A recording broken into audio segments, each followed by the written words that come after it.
Picking a class is hard, but not as hard as beating enemies to death with bucket knuckles, baby! Today, we're going to run through the starting classes for Lords of the Fallen and figure out which one is right for you. Let's go! Let me know your favorite class in the comments. So firstly, let's just cover off some basic things that you need to know. So there are 4 additional classes, other than the ones we're covering today, which are tied to certain endings of the game to unlock them, except for one that you can get by purchasing the deluxe edition, which is the Dark Crusader, but we won't cover those in this video. We'll just cover the main classes that you can get. For all of the classes that we touch on today as well, you can find the exact equipment that they have that they're starting off with as any of the other classes, and you'll obviously find better equipment anyway just by playing the game as you typically do in Souls-like. So while that starting equipment should be part of your consideration here, it shouldn't be the end-all be-all of the class decision you make, as you can either find that gear for another class or you can just change your gear if you don't like it anyway. One thing that you will need to consider though is your ranged slots. So ranged slots are definitely something to think about here as we talk about these classes. So your ranged slots, or your mana if you're using a magic class, are the determining factor of how many ranged attacks you can use per rest, or if you've got an ammunition pouch. There are plenty of occasions in the game where there are enemies that are perched up on a high ground that will just snipe you, so having a solid ranged option to take these out from distance before dealing with the random enemies that are sort of below them is really beneficial in combat encounters. As well as ranged slots, you should also take into account the ammo cost or the mana cost of the ranged weapon for the class that you are using. So this determines how many ranged shots you can actually get off. So for example, the Warwolf has 9 slots and the Blackfeather Ranger only has 8. The Warwolf can fire off less ranged attacks than the Ranger due to the 2 ammo cost of the Warwolf's bloody hatchet compared to the Ranger's 1 ammo cost of their arrows from their bow. Most of the stats in Lords of the Fallen are the same for any other Souls-likes. You know, you got your strength to wield heavier weapons and endurance tied to your stamina and equipment load, vitality increases your health, agility for dex, all that good stuff. The last 2, Radiance and Inferno, are tied to different types of magic. So upgrading your Radiance will allow you to cast more powerful Radiant spells and wield stronger catalysts, and the same is for Inferno, but it's for the Inferno spells that are focused on like fire, that sort of thing.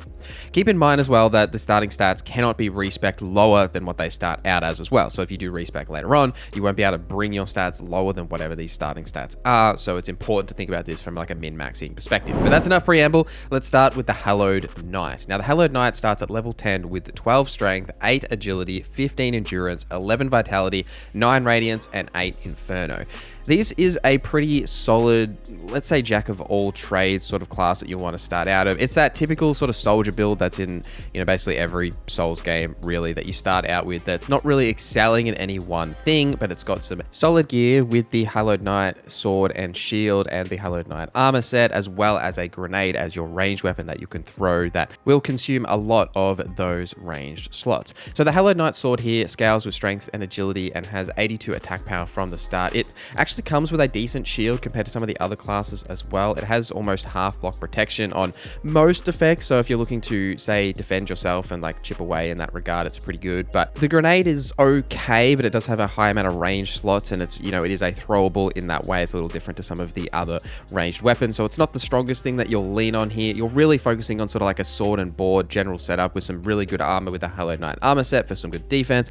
Plus you also have the Briarstone Pear, which is a healing over time item. So it's a really good like starter class for anyone that's not necessarily convinced what they're going to do, or they just like that sort of soldier playstyle, that beginner sort of setup. It's a really good setup to go for. The Udirangr Warwolf is a heavy hitting class that starts out at level 12 with 16 strength, which is the highest of any of the classes, 10 agility, 13 endurance, 10 vitality, 8 radiance, and 8 inferno.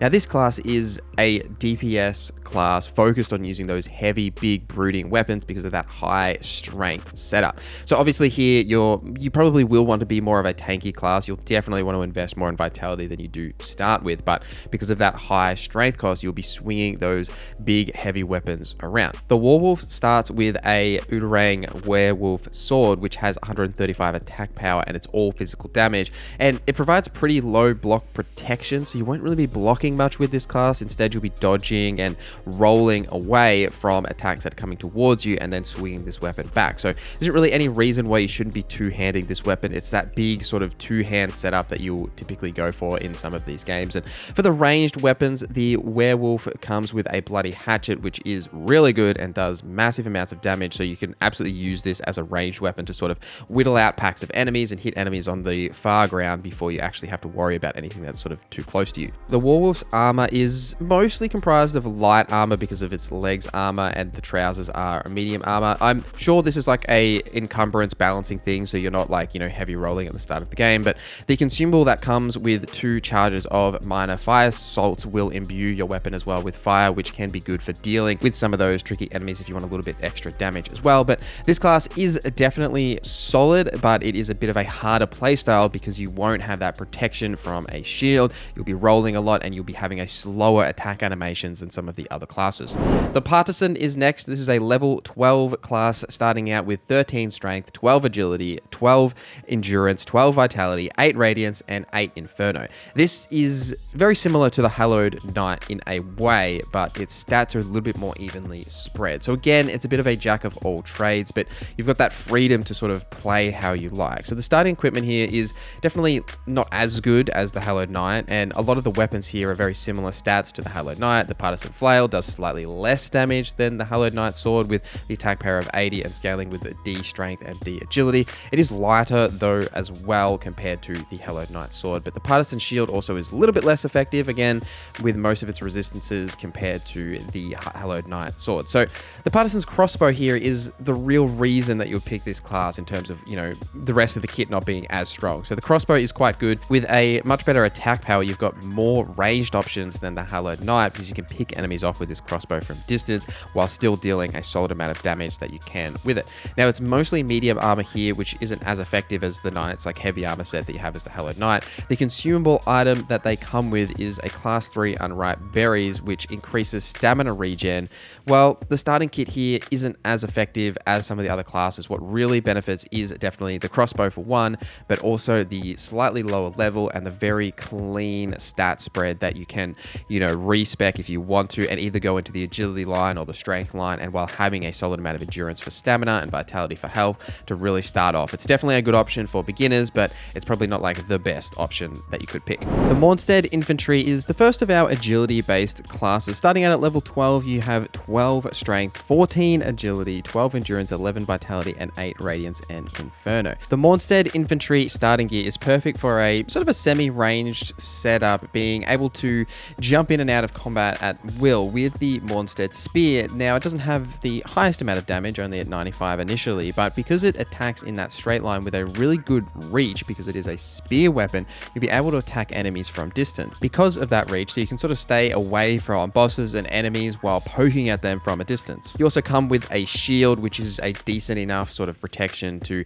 keep you safe in some encounters as well, while you sort of whittle them down with the spear. And you can combine this as well with the short javelin, which is the ranged weapon that has 129 attack power, and it's very effective as you can get a decent amount of range with it and a decent amount of damage off on some of the trash mobs in the early game as well. And you also start out with a Briarstone Trio, which is a slightly more like a better version of the starting item that the Hallowed Knight gets. So this is really a flexible agility based knight setup that you can really chip away at enemies from distance with your spear, and then you've also got the javelin, so you've got really good ranged options here. And the downside to the spear is that it's not really good for any sort of cleave damage, right? Because you're really just poking directly in a line in front of you. So if you want to cleave packs of enemies, it's not the weapon that you'll use for that, but you've got the javelin to sort of whittle those enemies down anyway. But it's definitely a good starting class for any sort of agility focused build that you may be thinking of. The Blackfeather Ranger starts at level 8 with 11 strength, 13 agility, 11 endurance, 10 vitality, and 8 radiance and inferno. This class might give you a callback to the Howling of Yharnam, but this class is more akin to a typical ranger class from other RPGs, focusing on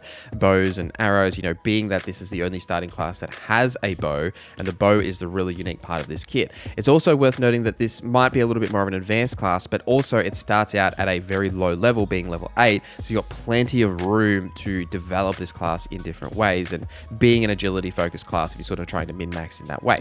The Ranger definitely has a huge focus on these range attacks with the bow, but it also has the Blackfeather Ranger Axe and the Ranger Shield, which aren't the best like attack and defense across the board in any of these classes, but both of these these weapons will serve you well in the early game, but you'll definitely want to switch them down the line. And the best tool the Ranger has is without a doubt the Ranger bow. The bow has D+ agility, scaling, and it does scale with strength as well. But because this only costs 1 ammo right now, even though you don't have heaps of range slots starting out as the Blackfeather Ranger, you're only using 1 slot per arrow. So even whether you're resting at a vestige or using an ammo pouch, you'll be able to get a ton of these arrows off, and they do physical damage, which you can also use arrows with different damage types down the line to inflict foes with certain additional like damage types or effects. And the Ranger's armor doesn't provide much in the way of protection, as you definitely want to be dodging more with this class and avoiding actually being hit, but this is definitely a solid class. And they also come with 2 ammo pouches to start out with as well, so you can refill those range slots if you need to. If you're not familiar with the Souls formula, or let's say you haven't played any of these sort of games before,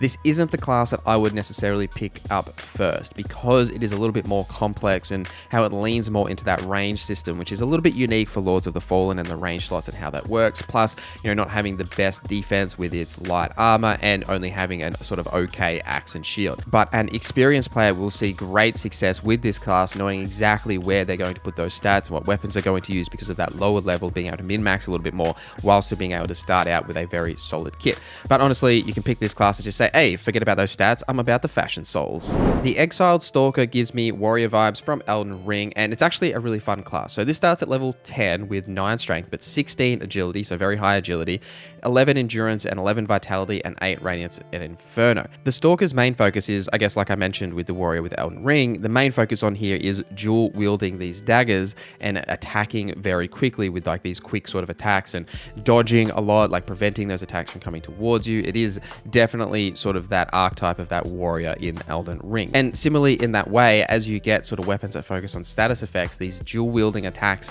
will become very beneficial with that way. Now, you've also got the lacerating knife as your ranged weapons with scales with strength, and it doesn't have a high amount of attack power, being only 64, but it does only consume 1 ammo, so that works out better there. But it also does bleed damage, which is great as well. And if you can combine this with, say, bleed weapons down the line, or you want to go down that route, this is a very good class to do that. This class also comes with 3 poison salt consumables, which can imbue your weapons with poison. So while this is a really fun class and it's got a lot sort of going for it, it's definitely, again, not a class that I would say suggest to a new player, unless you just, love this sort of a playstyle from Elden Ring, which I know some people did, that love that sort of warrior setup with that sort of quick attacks and being able to dodge and move around very freely. It's definitely got some really good options there, but because of your sort of weaker defenses, because of your armor, you'll definitely want to be either increasing your vitality or finding a better armor set. The Orian Preacher is next. Now, this is a magic-based class starting out at level 11. You've got 10 strength, 8 agility, 9 endurance, 11 vitality, 18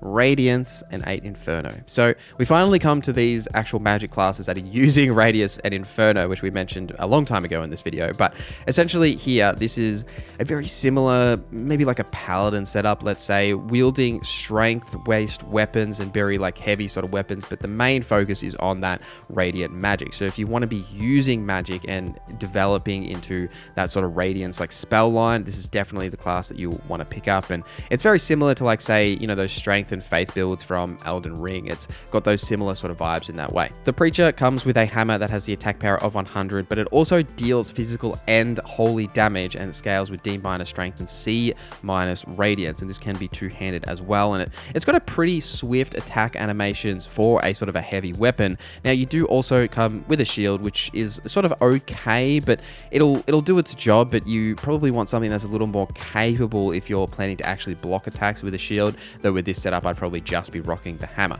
Now, for range weapons, it comes with the Catalyst, which provides 100 plus 10 spell power and scales with Radiance, being that, this is a Radiance build. Its starting spell is Radiant Flare, which casts a Holy Bolt that does a decent amount of damage and costs 16 mana, which allows you to get quite a bit of them off before your mana is actually exhausted. And while you can find better armor for this class, as its starting armor makes you pretty easy target for enemies with little resistances and protections against those attacks that are coming towards you, this class comes with 5 small mana stone clusters, which can restore your mana over time as well. And this is definitely a really fun class and one of the favorites of something that's a bit unique in Lords of the Fallen. It's not just sort of your typical ranger setup or your soldier setup. You've got the fun to play around with the radiant spells and also some good melee combat. So really a good option to pick if you want wanted to go that sort of magic, battle mage hybrid that you can sort of excel in that route.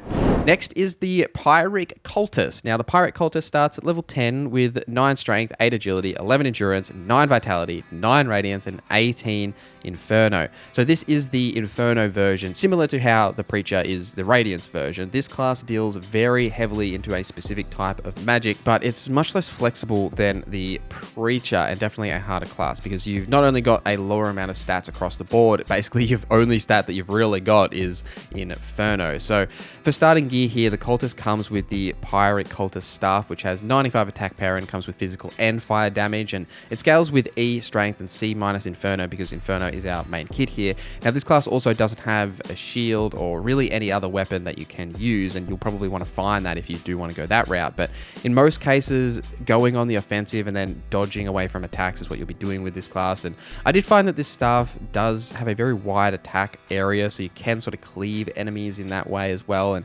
especially the enemies that follow you into the umbral plane that have low health that can overpower you very quickly if you're not careful. Like the Preacher, it comes with the Cast Tombs of Sorts, being the Pyric Cultist Catalyst, which scales with C minus Inferno and allows you to cast infernal spells. The spell that it comes with is Infernal Orb, which works much like the Pyromancer from Dark Souls starting spell Fireball, in that it casts a ball of fire at your enemies, and it does decent damage, but the kind of issue here is in the early stages of the game, basically every enemy is resistant to fire. So you're going to have a hard time early on using this as your like ranged weapon. And for the armor here, again, it's better than a Preacher's set, but it's nothing really to write home about. So you want to be dodging attacks with this class, right? You don't have a shield for one, and you want to be dodging and rolling as much as possible. The class also has 5 small mana stone clusters that can obviously give you your mana back as well. And honestly, don't know too much about this class, right? Like, Infernal Magic does seem like it would be very powerful later on, and I haven't invested heaps of time into this class, but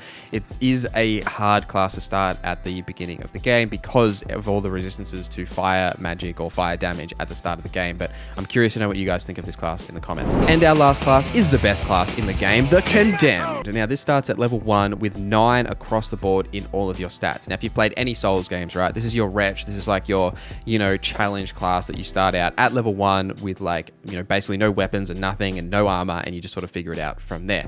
Now, this is actually a really good variant of this. So the reason that is, right, is for the starting gear, the Condemned class comes with these broken buckets. Now, normally these types of classes start with like your bare hands or like some generic club that, is just like slapping someone with a wet noodle. But with the Condemned, you get these broken buckets that provide a really good starting point, and I was able to get through the entire opening area without switching them out to anything else. And I even did decent damage, and they actually have a nice sort of attack animations, and they're really fun to use. And 73 attack power isn't that low either. It's slightly more powerful than the Stalker's daggers, and by a great deal slower to boot, with E scaling on both strength and agility. They also have, in my opinion, the best multi-attack of all of the starting classes with the player, like doing this little twirling effect thing, and it's kind of reminiscent of those fairy toys that, if you remember from the 2000s and the 2010s, like those Flutterby fairies.